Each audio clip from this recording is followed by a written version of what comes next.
नमस्कार दोस्तों, CSC lectures bye सूरज में आपका स्वागत है।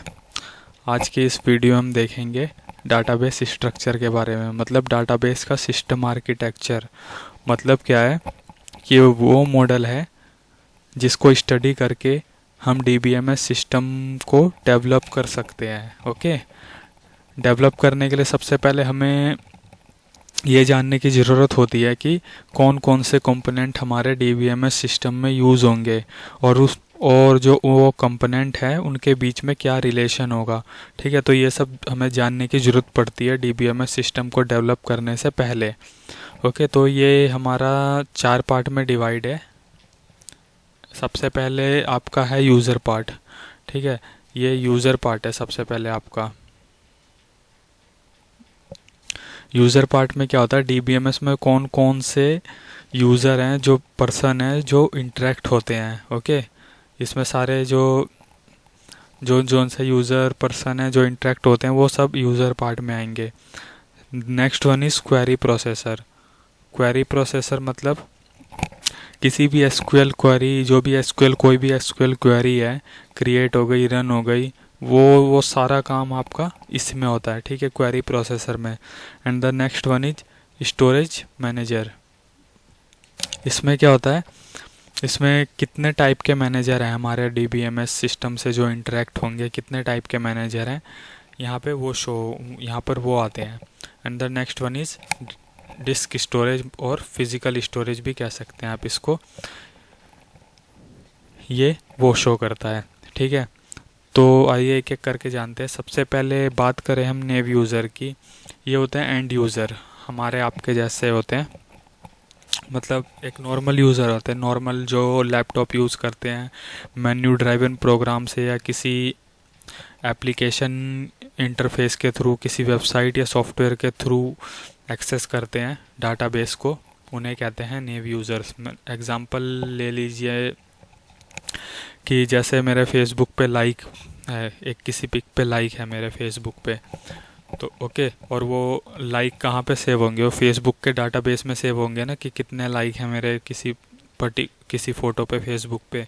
तो मैं सबसे पहले क्या करूँगा, वो लाइक देखने के लिए फेसबुक वेबसाइट ओपन करूँगा और लॉगिन आईडी पासवर्ड डालूँगा उस वेबसाइट में जाके, तब मेरे को दिखेगा कि हाँ मेरे आईडी में इतने लाइक हैं, मेरे फ़ोटो पे इतने लाइक हैं।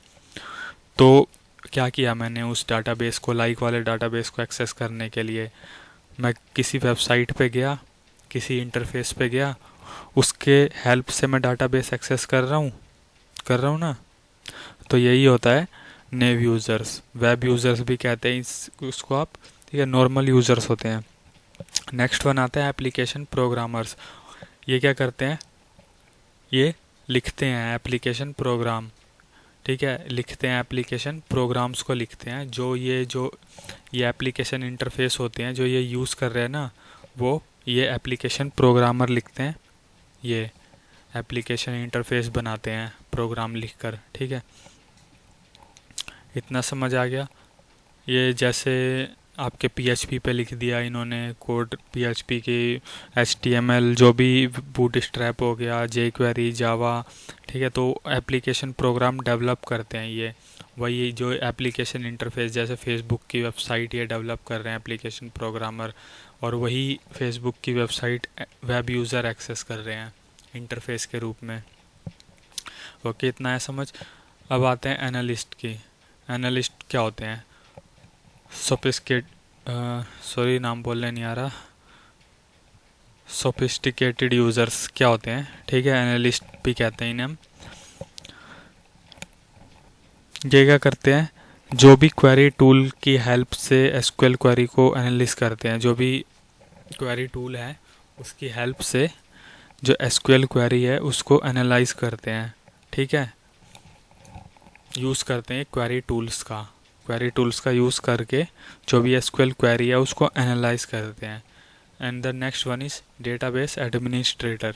ये तो आप सब जानते ही होंगे डेटाबेस एडमिनिस्ट्रेटर कौन होते हैं, जो पूरा एडमिन का काम करते हैं। ठीक है, जो इंसर्ट करते हैं डेटा, अपडेट करते हैं, डिलीट करते हैं, सारा काम, ग्रांट परमिशन किसी को देनी है, किससे हटानी है, ठीक है, डेटा कैसे मैनेज हो रहा है, ये सब काम ये करते हैं। एडमिनिस्ट्रेटर की जितनी भी भागदौड़ रहती है, कंट्रोल रहती है, वो डेटाबेस एडमिनिस्ट्रेटर के हाथ में रहती है। अब मैं आता हूँ क्वेरी प्रोसेसर पे। अपने क्वेरी प्रोसेसर पे मेरा है कंपाइल। सबसे पहले मैं बात करता हूँ कंपाइलर की।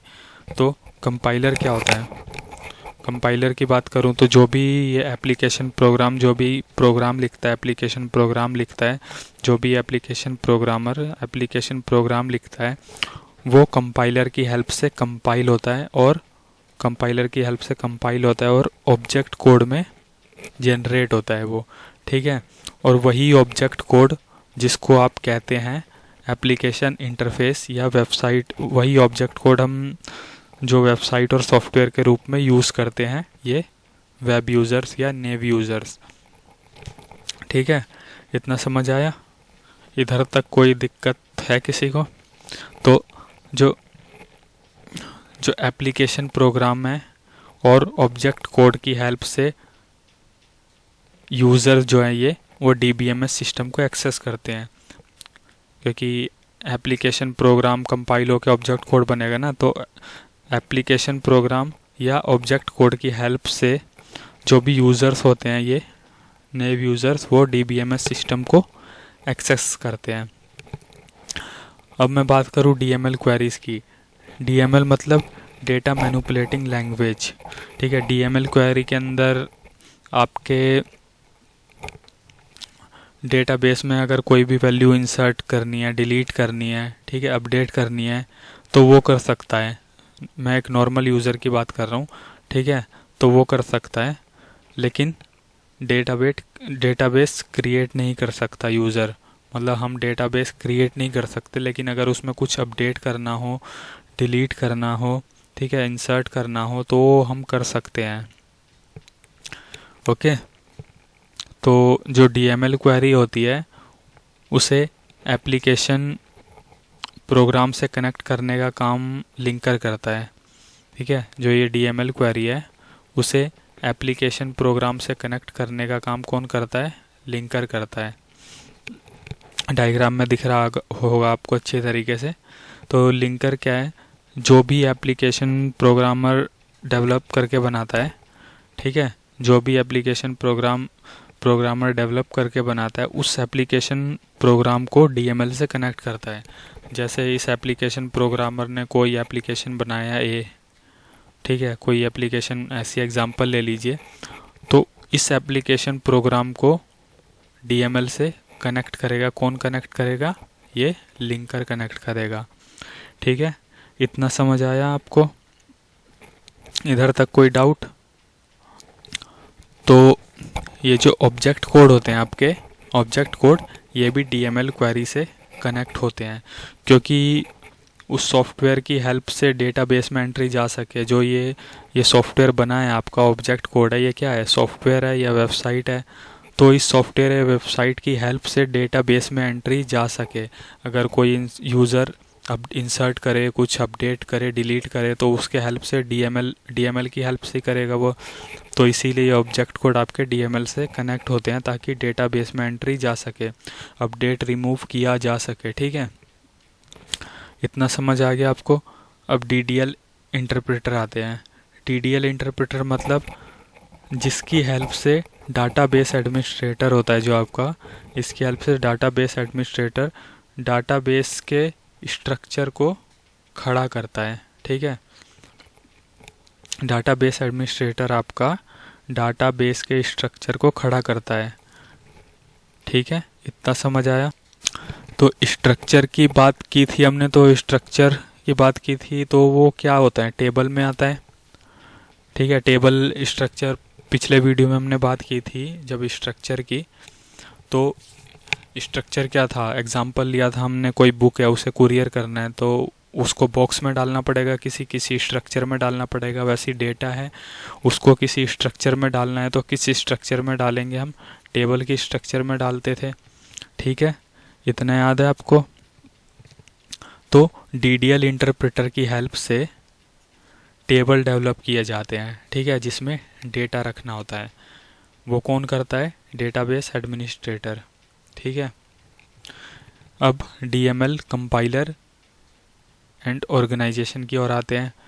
तो डीएमएल कंपाइलर क्या करता है, जो डीएमएल क्वेरीज हैं, जो डीएमएल क्वेरीज यहाँ से आ रही हैं, उनको कंपाइल करता है। ठीक है, उनको क्या करता है, कंपाइल करता है। तो और डीएमएल क्वेरी कंपाइलर मतलब जो डीएमएल क्वेरी है उसको कंपाइल करने के बाद क्वेरी इवोल्यूशन इंजन के पास भेज देता है उसको। ठीक है, और ये चेक करता है कि, और जो क्वेरी इवोल्यूशन इंजन है आपका, ये चेक करता है कि जो क्वेरी है वो प्रॉपर कंपाइल हुई है या नहीं हुई है। ठीक है, प्रॉपर एग्जीक्यूट की गई है या नहीं की गई है।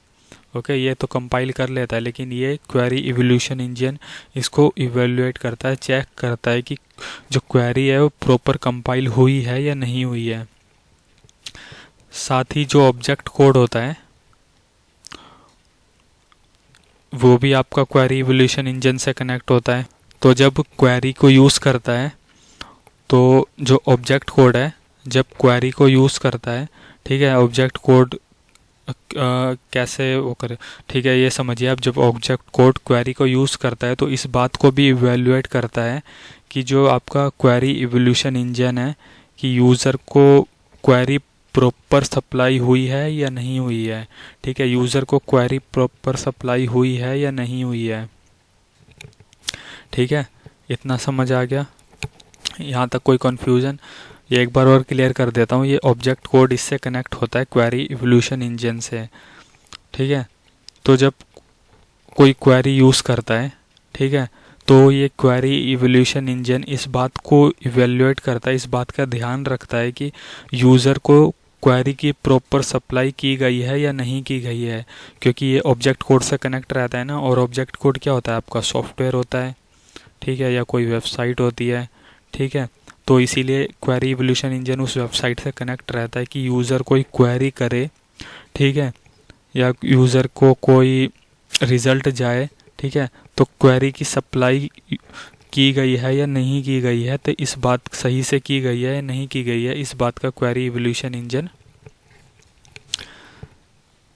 वो करता है, ध्यान रखता है। ओके, अब आते हैं हम स्टोरेज मैनेजर की तरफ।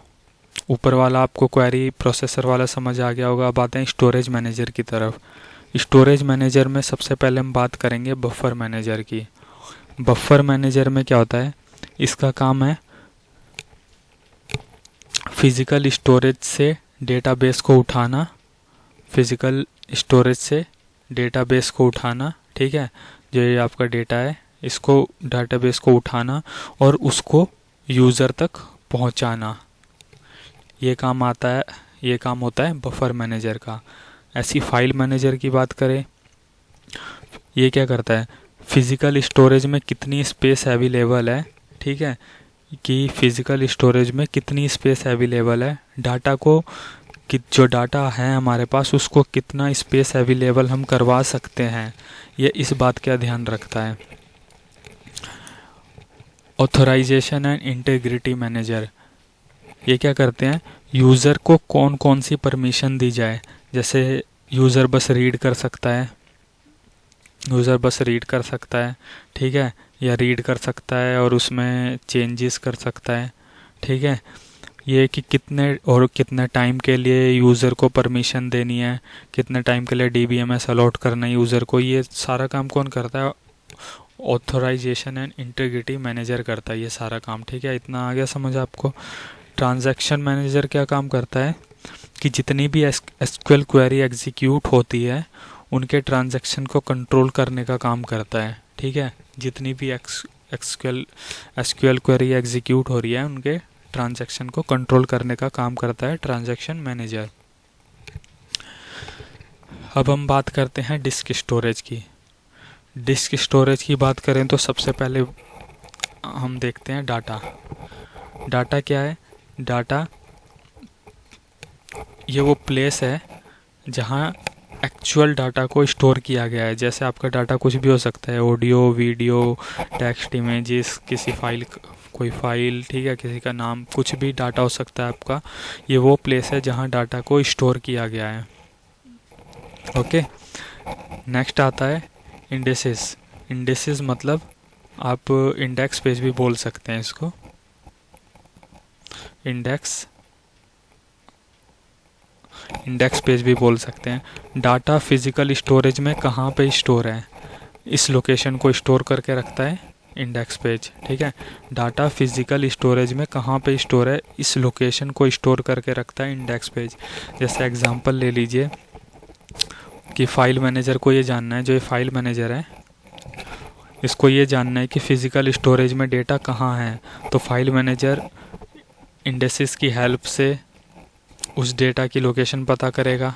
ठीक है, इंडेक्सेस के पास जाएगा पहले, फिर उसका लोकेशन लेके, पहले फाइल मैनेजर गया इंडेक्सेस के पास।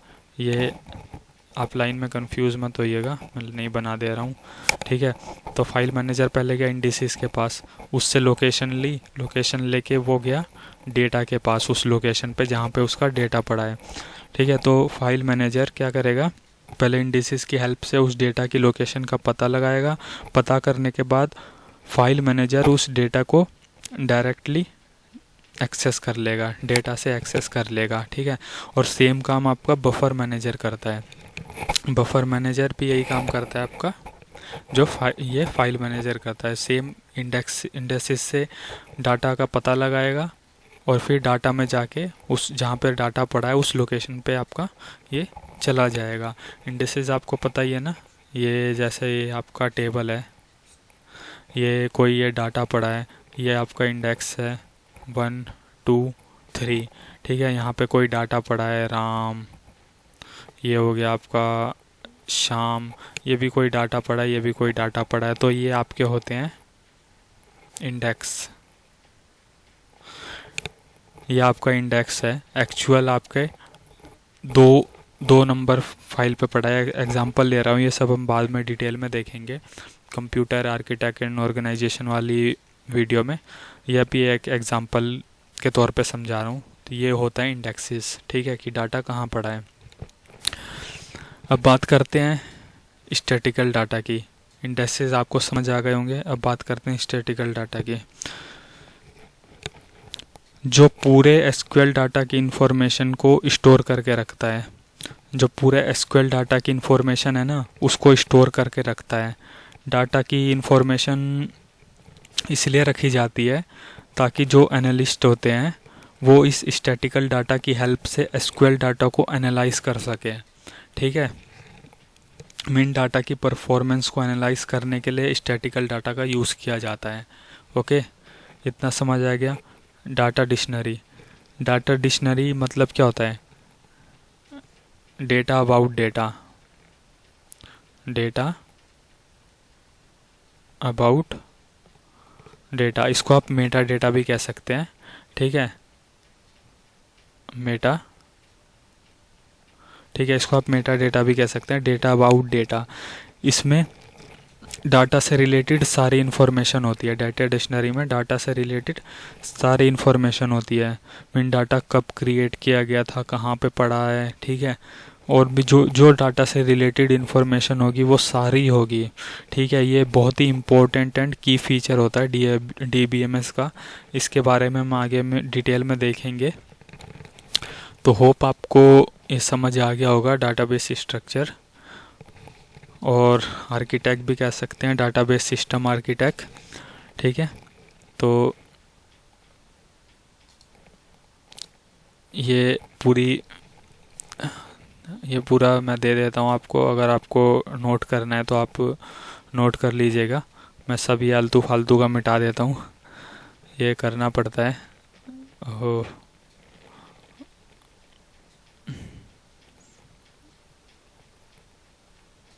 अब आप अच्छे से नोट कर सकते हैं इसको। वैसे आपको ऑनलाइन भी मिल जाएगा। ठीक है, तो मिलते हैं अगली वीडियो में। जब तक के लिए धन्यवाद।